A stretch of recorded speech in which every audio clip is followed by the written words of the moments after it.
초막절에서 하는 제목으로 우리 함께 말씀 나누겠습니다. 본문의 말씀은 우리 요한복음 7장인데요. 1절부터 있는 말씀을 우리 눈으로 여러분 한번 따라 읽으시기 바랍니다. 제가 읽겠습니다. 이후에 예수께서 갈릴리에서 다니시고 유대에서 다니려 아니하심은 유대인들이 죽이려 함이라라. 유대인의 명절인 초막절이 가까운지라 그 형제들이 예수께 이르되 당신의 행하는 일을 제자들도 보게 여기를 떠나 유대로 가소서. 스스로 나타나기를 구하면서 묻혀서 일하는 사람이 없나니 이 일을 행하려 하거든 자신을 세상에 나타내소서 하니 이는 그 형제들이라도 예수를 믿지 아니함이로라. 예수께서 가라사대 내 때는 아직 이르지 아니하였거니와 너희 때는 늘 준비되어 있느니라. 세상이 너희를 미워하지 못하되 나를 미워하나니 이는 내가 세상의 행사를 악하다 증거함이라. 너희는 명절에 올라가라. 나는 내 때가 아직 차지 못하였으니 이 명절에 아직 올라가지 아니하노라. 이 말씀을 하시고 갈릴리에 머물러 계시니라. 그 형제들이 명절에 올라간 후 자기도 올라가시되 나타내지 않고 비밀히 하시니라. 명절 중에 유대인들이 예수를 찾으면서 그가 어디 있느냐 하고 중간에 좀 뛰어넘어서 명절 끝날 곧 큰 날에 예수께서 서서 외쳐 가라사대 누구든지 목마르거든 내게로 와서 마시라. 나를 믿는 자는 성경의 이름과 같이 그 배에서 생수의 강이 흘러나리라 하시니. 오늘 말씀의 제목은 초막절이죠. 유대인의 7절기가 이렇게 있는데요. 유월절, 그 다음에 무교절, 초실절, 오순절, 그 다음에 나팔절, 대속죄일, 그 다음에 장막절 이렇게 되어 있습니다. 초막절은 없네. 여기 맨 끝에 장막절, 이게 초막절이에요.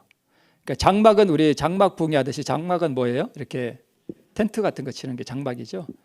초막은요, 풀 갖다가 이렇게 그 길고 이런 가지 같은 거 꺾다가 장막절에는 초막을 지었어요. 그래서 초막 집에서 나와서 그 초막에서 거하면서 하나님을 구원하심을 감사하고 찬양하는 그러한 일들이 있었습니다. 이게 이제 1년 절기죠. 1월 14일부터 7월 15일부터 있는 장막절까지. 6월절은 십자가죠. 그 출애굽할 때 우리 6월절이 처음 생겼죠. 그다음에 그 무교절에는 누룩 없는 떡을 먹도록 해서 원래 교자가 여러분 발효된다 할 때 그 효자랑 같은 거예요. 그래서 무교하는 것은 누룩이 없다 이런 뜻입니다. 그죠? 자, 그다음에 그 3일 연달아 있죠. 초실절은 처음 익은 열매라는 뜻입니다. 그래서 이 초실절에는 처음 익은 보리 한 단을 갖다가 우리 하나님 앞에 이렇게 흔들어서 드렸습니다. 이것이 상징하는 것은 무교절은 예수님의 흠 없으심과 그분의 무덤을 상징하고요. 초실절은 이렇게 보리단을 이렇게 흔들어서 하나님 앞에 흔들어 드림으로 예수님의 부활을 상징하는 그러한 절기였습니다. 그다음에 오순절 하는 이 오순은 우리 한 달을 초순, 중순, 하순 그러잖아요. 순은 10일을 말해요. 10일. 그러니까 오순이니까 며칠이 지난 거예요? 50일이 지난 다음에 절기다. 이래서 오순절이에요. 언제로부터 오순절인가 하면 초실절로부터 50일째가 되고 6월절로부터는 52일째가 돼요. 그래서 초실절로부터 오순절, 즉 10일이 5번 지난다. 이래서 오순절입니다. 이 오순절에는 우리가 잘 아는 대로 이게 엉터리로 막 올라오네. 뭐가 내려요? 다락방에? 성령께서 내리죠. 역사적으로 이스라엘 백성들이 출애굽한 다음에 오순절에 율법을 받아요. 그리고 역사적으로는 우리가 마가의 다락방에 성령 강림이 우리 오순절에 있었습니다. 그 다음에 역사적으로 나팔절은 재림운동을 상징해요. 그 다음에 대속죄일은 뭘 상징할까요? 조사심판을 상징합니다. 조사심판을 부정하는 분들은 이 절기를 조금 더 공부를 해야 될 것 같습니다. 네. 장막절은 우리가 하늘에 들어가서 누릴 그 영원한 혼인잔치를 상징하는 것입니다. 그러니까 밑에 그림에 십자가는 31년도에 있었죠. AD 31년부터 마지막 예수님 재림하셔서 우리가 하늘에 들어가기까지 약 2000여 년의 기간을 쭉 이렇게 유대인의 일곱 절기가 상징하고 있습니다. 자, 말씀드렸듯이 우리 대속죄일이 끝나서 모든 죄의 도말을 받고 나면 이렇게 초막을 짓고 밖에 나와서 이렇게 거했습니다. 지금 여러 가지 형태로 이렇게 왼쪽 위에 있는 것처럼 저렇게 하기도 하고 오른쪽 아래에 있는 것처럼 저렇게 짓기도 하고, 또 제가 여기 씻지는 않았습니다만 요새는 아파트에도 살잖아요. 요새 이스라엘 백성들이 어떻게 하냐면 이 아파트 베란다에다가 널빤지로 이렇게 칸을 만들어요. 그리고 그 위에다가 나뭇가지 이렇게 대충 이렇게 얹어놓고 집에 거실에서 나와서 베란다에 거기서 이렇게 초막절이라고 거기서 지내기도 합니다. 그런 사진도 있습니다. 이런 식으로 이스라엘 백성들이 지냅니다. 자, 시대소망 448쪽에 본문에 이렇게 말씀하고 있습니다. 밤에는 켜러운 불빛으로 성전과 그 마당이 찬란하게 빛났다. 그러니까 3대 절기에는 다 백성들이 예루살렘에 와야 되잖아요, 그죠? 이 초막절에도 와야 됐어요. 그래서 밤에는 그 예루살렘 그 성전 안에 이렇게 불빛을 많이 켜놓고, 그래서 마당이 아주 밝게 빛나고, 그다음에 음악이 아주 풍성했고, 종려나무 가지로 이렇게 초막을 지었거든요. 막 이게 들고 흔들기도 하고, 그리고 기뻐서 외치는 호산나라는 부르짖음, 큰 무리를 이룬 백성들, 매달린 등불들에서 흘러나오는 불빛, 화려하게 차려입은 제사장들, 그리고 장엄한 예식들이 다 연합하여 관객들에게 아주 깊은 인상을 주는 장면들을 이루었다. 이렇게 그 당시에 이런 행사들이 이렇게 아주 잘 감명 있게 이루어졌습니다. 그러나 그 절기 중 가장 큰 감명을 주며 가장 큰 기쁨을 일으킨 예식은 광야에서 체류하는 동안에 일어났던 사건을 기념하는 것이었다. 그게 뭐냐 하면 이거예요. 초막절 첫날에 동이틀 무렵이면 그 예루살렘 동쪽에 기드론 시내가 이렇게 흐르거든요. 그 기드론 시내에 가서 제사장이 항아리를 가져와서 물을 떠요. 물을 떠가지고 음악에 맞추어서 이제 성 안으로 들어와서 그 넓은 성전 계단을 이렇게 올라갑니다. 올라가면서 뭐라고 외치는가 하면 오 예루살렘아 우리 발이 내 성문 안에 섰도다라는 노래를 부릅니다.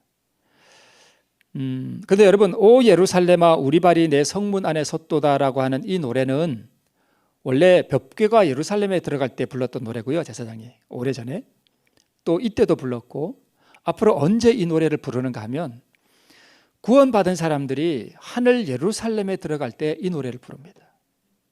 얼마나 감격에 찰까요? 그 영광스러운 하늘 예루살렘 도성이 확 열리고 구원받은 사람들이 예수님이 그 서서 만국 백성들을 이렇게 성 안으로 초청할 때에 그 천사 같은 불멸의 몸을 입은 우리 구원받은 성도들이 그 광명한 예루살렘, 영광이 이글거리는 예루살렘 성 안에 들어갈 때 오 예루살렘아 우리 발이 내 성문 안에 섰도다, 이 노래를 부릅니다. 이 노래 꼭 부르시기를 바랍니다.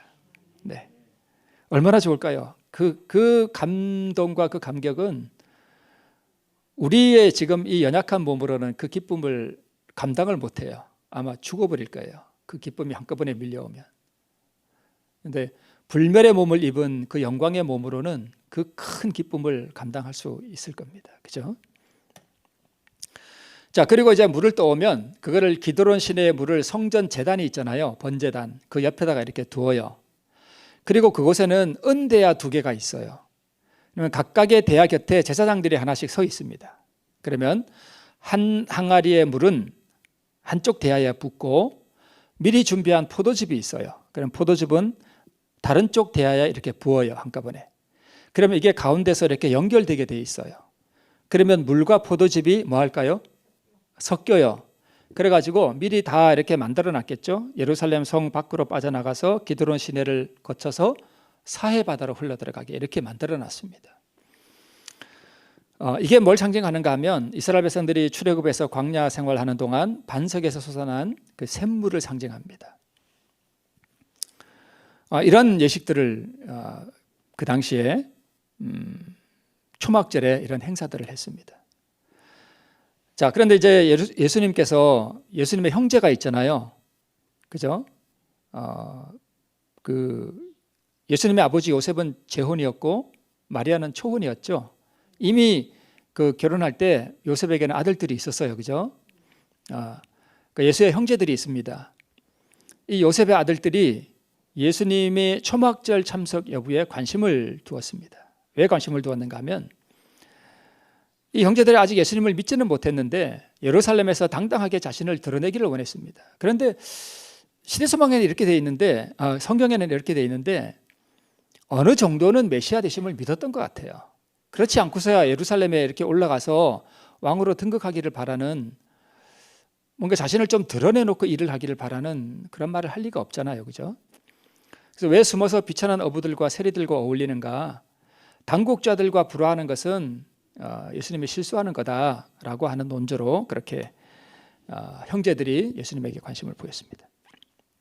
본문에 나오듯이 예수님은 나는 올라가지 않겠노라 그러면서 나중에 따로 올라가시죠. 이거는 현대 이스라엘 백성들이 초막절에 이렇게 그 종려가지 이렇게 들고 막 이렇게 환호하고 하는 그런 모습입니다. 아마 옛날에도 그랬을 거예요, 그죠? 2000년 전에도. 저기 벽이 보이죠? 저기 그 유명한 통곡의 벽입니다. 그 앞에서 막 이렇게, 저기 통곡의 벽을 오른쪽으로 따라서 이렇게 올라가면 그 위에 그 돔, 황금돔 있죠? 거기에 저 언덕 바로 뒤에 이렇게 있습니다. 자, 이스라엘 백성들이 이렇게 그 당시에 화려한 예식들, 감명 깊은 예식들 이런 거 하고 이런 행사들을 하고 그러는데 그 당시에 모인 백성들의 거의 모든 백성들의 관심이 어디에 있었는가 하면 어떤 행사나 뭐 이런 데 있지 않았어요. 그게 뭐였냐면 예수님이었습니다. 백성들이 서로 물어요. 그가 어디 있느냐? 예수님이 도대체 어디 있느냐? 이 장막절에 예수님이 성전에 올 것이냐 말 것이냐, 이게 그 백성들의 토론의 주제였습니다. 근데 여러분, 사실 그가 어디 있느냐 하는 이 질문은 사실 우리가 물어야 돼요. 그가 어디 있느냐? 예수님이 지금 어디 있느냐? 우리 공간적으로 보면 예수님은 하늘 지성소에 계시죠. 그런데 영적으로는 우리가 정말 예수님이 내 안에 계시는가 하는 걸 우리가 진짜 물어야 됩니다. 이런 걸 정말 깊이 관심을 가지고 이런 걸 묻는 사람을 영적인 사람이라 그래요. 근데 영적이지 않은 사람들은 이런 데 관심이 별로 없어요. 예수님이 지금 어디 계시냐 하는 거. 이게 굉장히 중요한 문제입니다. 그럴 때 예수님은 이제 홀로 인적이 드문 이런 길을 통해서, 이게 유대가 이래요. 그냥 사막이에요, 다 거의 다. 이런 길을 걸어서 예수님께서 조용히 예루살렘 성전으로 들어오셨습니다. 로마 시대의 예루살렘이라고 이렇게 그림을 제가 그냥 따왔는데, 이렇게 사람들이 아주 이거보다 더 많이 모였겠죠. 엄청나게 모이고 막 초막을 짓고 사람들이 기뻐하는 그런 모임 가운데 예수님께서 들어오셔서 그분이 뭘 하셨는가 하면 이걸 하셨습니다. 백성들에게 말씀을 가르쳤어요. 초막절에 이스라엘의 율법이 어떠하며, 그 다음에 제사제도, 성소제도가 의미하는 게 도대체 뭐냐, 왜 양을 잡으며 그 성소의 모든 기구들이 의미하는 게 뭐냐, 왜 양을 잡느냐, 그 양이 무엇을 표상하느냐, 이런 것들을 백성들에게 쫙 이렇게 가르쳤습니다. 일주일 동안. 그리고 그동안 선지자들이 계속 유대 백성들에게 주었던 그 교훈이 뭐냐, 이런 걸 가르쳤습니다. 그런데 이 백성들이 그분의 권위 있는 말씀에 아주 놀랐다 그랬어요. 그래서 나온 말이 이 사람은 배우지 않았거늘 어찌 글을 아느냐라고 물었다는 말이 그래서 나온 말입니다. 그래서 명절의 큰 날, 즉 마지막 날까지 매일 성전에서 백성들을 가르치셨습니다. 초막절은 일주일 동안 하잖아요. 그리고 마지막 날에 8일째 또 큰 안식일로 행사를 또 가졌었습니다. 그런데 이 백성들이 일주일 동안의 그 축제 내내 기간 동안 그렇게 볼 것도 많고 즐길 것도 많고 감명 깊은 예식들도 많았음에도 불구하고 백성들은 지루한 축제 절기에 뭐해 있었다고요? 지쳐 있었어요. 그러니까 그렇게 뭐 불빛도 화려하고 감명 깊은 예식도 있고 다 있는데 뭘 만족시켜 주지 못하는 거예요? 이 심령을 만족시켜 주는 게 없었던 거예요. 그렇죠? 어떤 분이 저한테 그런 얘기를 해요. 자기가 한때, 제가 직접 이렇게 들었는데, 자기가 한때 교회에서 그렇게 열심히 일했대요. 안식일 오후에는 다 같이 방문 다니고, 교회 오면 행사도 그렇게 열심히 잘하고, 안교 시간에는 또 행사 그렇게 잘하고, 뭐 순서도 잘하고, 뭐 교회 행사들이 많잖아요. 그죠? 그런 거 그렇게 열심히 했대요. 했는데 그렇게 오후에 안식일 오후에 방문도 갔다 오고 다 뭐 그렇게 활동들을 하고 집에 가면 그렇게 허전하더래요. 채워주는 게 없는 거예요. 그러니까 똑같아요. 그 당시에 이 백성들이 그 화려한 예식들과 그 감명 깊은 의식들 이런 걸 보고 했지만 진짜 그들의 그 공허하고 외로운 그 마음의 갈증을 풀어주는 요소는 거기에 없었다는 것입니다. 오늘날도 그럴 수 있어요. 우리가 이렇게 교회에 참석하고 뭐 지금 상황이 그래 우리가 뭐 큰 활동들을 잘 못하지만 활동을 하나 안 하나 똑같아요. 그런 많은 활동들을 할지라도 그가 어디 계시뇨? 그가 정말 내 마음에 거하시지 않으면 다 공허한 거예요. 교회의 어떤 행사가 우리를 만족시켜 줄 수는 없습니다. 내 마음에 누가 거하셔야 돼요? 예수님이 내 안에 거하시지 않으면 어떤 것으로도 우리의 영혼을 만족시켜 줄 수는 없습니다. 그 당시 백성들이 그랬습니다. 그래서 그 백성들의 그 영적인 상태와 채워지지 않는 그들의 그 상태를 보시고 예수님께서 그 명절 마지막 날에 큰 소리로 하신 말씀이 바로 이거예요. 명절 끝날 곧 큰날에 예수께서 서서 외쳐 가라사대 누구든지 목마르거든 내게로 와서 마시라. 나를 믿는 자는 성경의 이름과 같이 그 배에서 생수의 강이 흘러나리라 외치셨습니다. 좌절된 희망으로 슬퍼하는 사람들, 남모르는 슬픔을 지니고 있는 사람들, 세상 사물과 사람의 칭찬을 바라는 그러한 사람들, 이러한 사람들이 그러한 행사에 참여했지만 그 행사가 그 공허한 영혼의 그 큰 공간을 채워주기에는 너무 부족했던 거예요. 그죠? 또 이렇게 기록하고 있습니다. 즐거운 장면의 광채 속에 서 있으면서도 그들은 만족을 느끼지 못하고 뭐 하기만 했대요? 슬프기만 했대요. 제가 옛날에 목회를 할 때 그게 아마 거의 두 번째 교회인가. 예. 아무래도 안식일에 이제 예배가 끝나고 그 밤에 정확하게 기억은 안 나는데 어디 하여튼 뭐 차를 타고 갔어요. 그 교인들하고 거기 뭐 행사가 있대 가재. 그래서 저랑 이제 교인들하고 이렇게 행사를 갔는데 그게 무슨 행사였는지 모르는데 제가 그렇게 화려한 걸 처음 봤어요.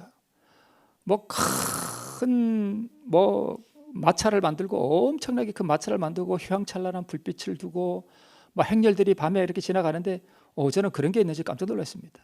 저도 촌놈이었던가 봐요. 그런데 제가 그때 이런 걸 느꼈습니다. 그걸 그렇게 보고 있는데 그게 막 탄성을 지를 막 그런 게 아니라 거기에 무슨 여자가 또 분장을 하고 그 높은 마차 위에 탁 올라가지고 뭘 이렇게 흔들면서 막 지나가고 별의별 형렬들이 막 지나가는데 제가 그걸 볼 때 이걸 느꼈습니다. 그렇게 공허할 수가 없어요. 저는 그래서 이 즐거운 장면의 광채 속에 서 있으면서도 슬프기만 했다는 그 마음의 상태가 어쩐지 간접적으로 제가 압니다. 근데 그렇게 슬프기만 한 그들의 귀에 예수님의 음성이 들렸습니다. 그들의 심령의 상태를 적나라하게 드러냅니다. 그분의 음성이 그들을 깜짝 놀라게 했고 그들의 그 공허한 심령에 새로운 희망의 불을 붙여놓았다 그랬습니다. 그러면 여러분, 우리가 예수님에게 가서 그러면 생수를 마셔야 우리가 영혼의 그 갈증을 풀고 만족을 얻을 수 있는데 뭐 한 자는 생수를 얻을 수 있다고요? 나를 믿는 자는. 그랬습니다. 나를 믿는 자는. 내게로 오라. 내게로 오라. 나를 믿는 자는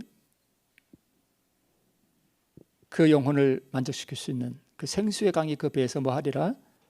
흘러나리라 그랬습니다. 제가 지금까지는 다 그냥 하나의 서론일 뿐이었고요. 결론만 딱 하나 말씀드리면 이거예요. 그럼 우리가 어떻게 그분에게 가서 그 생수의 샘물을 우리가 마실 수 있느냐 하는 것입니다. 이게 저절로 되는 게 아니에요, 여러분.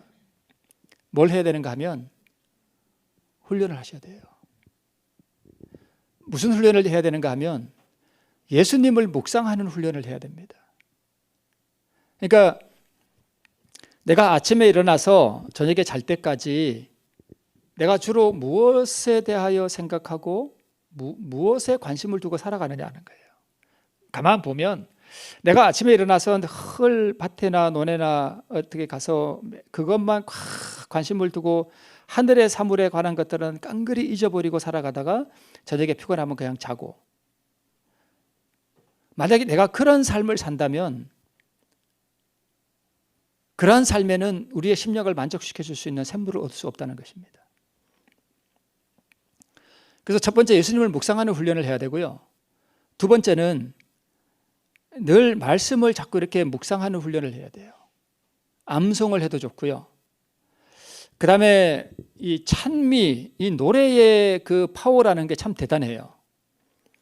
저는 영적인 어떤 그런 이 은혜를 이렇게 많이 받는 방법이 뭐냐 하면 저는 노래예요. 저는 노래를 이렇게 하면서 사실 그게 저의 기도거든요. 그런 걸 하면서 제가 이렇게 많이 그 하나님의 은혜를 많이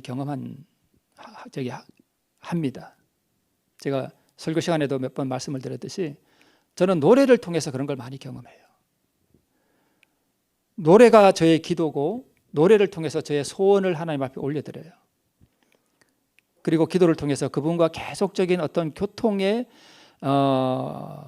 연결의 끈을 이렇게 계속 맺고 있는 그런 과정이 되게 중요해요.